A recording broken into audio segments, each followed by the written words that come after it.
What's interesting about what Lou had to say was that it's not just about, like X plus Y equals Z. You can't just do the same thing no matter what type of business you are.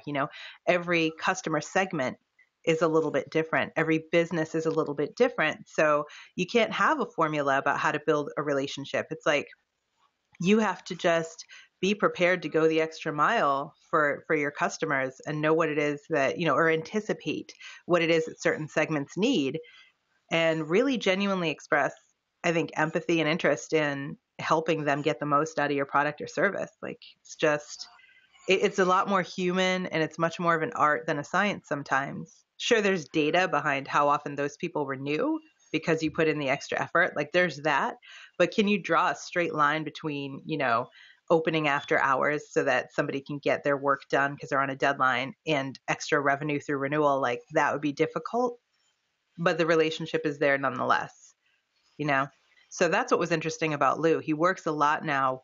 He was with the Patriots obviously before, so it was a very different kind of marketing, but you still had your super fans, and then your like more casual fans, and then people who maybe come to a game now and then people who just like don't care about sports at all. So who are you going to focus on? Obviously the people who care and like spend money with you. That's who you focus on. Yeah, definitely. I definitely agree. Now, of course, I gotta ask. How important is live streaming for your business? Depends on your business, right? So let me think. It can always help you. I don't think there's any situation in which doing more to interact with your audience and get to know them better and open yourself up to them more. I don't think there's ever a situation where that won't help you in some way. But if you're talking about driving real specific business objectives, I think if you do events, even a user conference, then live streaming would be very beneficial to you, because you're going to create kind of a fear of missing out among the people who didn't attend the event, and they're going to want to come next time. So like there's a lot to be said for that. There's also a lot to be said for featuring users, customers, clients, employees, and live streaming gives you a look at someone literally that you couldn't get any other way, from like a glossy headshot and a well-written piece, or even an audio podcast to a point, because those do get edited and all that stuff. It's like live is out there, it's unfiltered and stuff. So I think that's always going to benefit you. If you're looking at selling a product that people want to see, I mean, really, if you're buying toothpaste, whoop-de-doo, right? Don't live stream your toothpaste. But like if you're selling Lamborghinis, then live stream the Lamborghini. Sure. Not like while driving, because that would be irresponsible, but give people a look under the hood. So I think it's very valuable. And I think you're seeing too, like search engine rankings for certain kinds of content are higher than for just text. Like we're getting buried in text. Mark Schaefer has talked about that content shock and stuff like that, how there's just so much stuff. So the more you can do something different, the better your results are going to be for gaining some initial exposure. So All live right, streaming that way can be good too. awesome.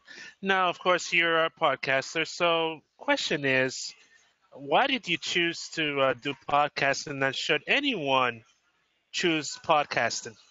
Oh Well, should man. anyone do podcast? Sorry. Yeah. Why should anybody want to? Well, I've been podcasting since 2006, 2005, somewhere in there. It was really, really hard. Okay. And it was very difficult even for people to listen to it. Like they had to be kind of at their desk at their computer, or they had to download it to an iPod and then take it with it. It was like a very, very prehistoric by today's standards, right? So much easier now. And you've seen this incredible renaissance in podcasting because it's so much easier for people to produce them, publish them, and it's so much easier for people to find and listen to them. So if you ever check out Edison Research does this great series year after year called The Infinite Dial, and it talks about the podcast listening audience. It's growing. It's really valuable. And like the people that listen to podcasts on average make more money, like a household income is higher than people who don't. And they're more inclined to interact with brands online. So if you're talking about you're in marketing, you should be podcasting for marketing, because the people who listen to podcasts, those are the people you want. The people with money to spend who are inclined to engage with brands online. It's like, boom, that's pretty good.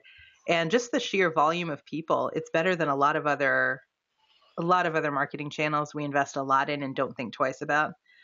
From a qualitative perspective, it gives you it literally gives you your customer's ear or your client's ear, right? You're whispering in their ear, you're building a relationship. There's an intimacy to that. I've had people recognize me at Marketing Profs events just from my voice, which is hysterical to me. And I'm always like, I hope you're not disappointed in what I look like.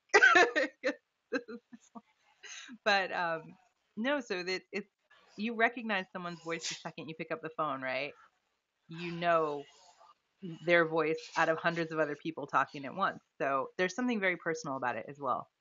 I just think it's a medium unlike any other. And not only is the research there to support that it's growing, but anecdotally, people seem to gravitate towards it. Sorry, it was a long answer. Awesome. No, that's cool. That's cool. So now I'm going to throw a curveball question. So should they? So which one would you recommend? Live streaming or podcasting? Oh, come on. This isn't fair. Um, you could consider a live stream a podcast if you do it regularly. And it's not audio only. I mean, you could have a video podcast. People do that. It's a different thing, though. It's a different animal for me. For one thing, you almost have to have effectively a live stream if you're video podcasting because it's really hard to edit video. So if you stutter or something, trying to just like fix that, there'll be like a jump cut in the video. So it's a little bit of a job. So both ideally, but I think if you're a little skittish of post production, then live streaming might be preferable for you. If on the other hand you're afraid of saying something wrong, then maybe start out with an audio podcast because you can fix that. So it's really just a question of your goals and your preferences. Awesome. That's Now so I'm going to. unfair. That's not even a curveball. It's just unfair. Well, I mean, it's. The thing. But the thing is, though, it's like many because like many might be thinking, okay, we should, it's like it's almost like earlier today in a Twitter chat, someone asked, so which social media platform should you use? And it's almost like the question is, it depends on which Hmm. one that serves you, that makes sense for you, and not your business, and also where your audience is at. So it's Right. almost like the same thing, as well, because we hear so many say, okay, live streaming is about. I mean, live streaming is about to be. Well, it's already exploding, but it's like 80%. Like study by Cisco said, 80% of all internet activity will be video based by 2020. But yet, another statistic says that 6-7 million people listen to podcasts this year. Edison research. So it's almost like it's almost like a zebra trying to figure out which water to drink. You know, Yeah. para- so But I there get. are times that watching a video is not convenient. Um, Going to the gym comes to mind, right? Or sitting in the car. You shouldn't be watching a video while sitting in the car. So it's just different. You're reaching people at a different time. That has a little something to do with it too. Also, with live streaming, the only thing is a lot of people watch videos with the volume off because they don't want to get caught listening to stuff at work or whatever. And maybe unless they have closed captioning or something, they're not going to know what you're saying. Hmm, So that's a bummer. that's really interesting. That's really interesting. Never would have thought of that before. You see Huh. a lot of places like that are releasing video, and on purpose they'll have just music and then they'll show words across it. That's why they do it. So you could very easily get as much out of that video without any audio whatsoever.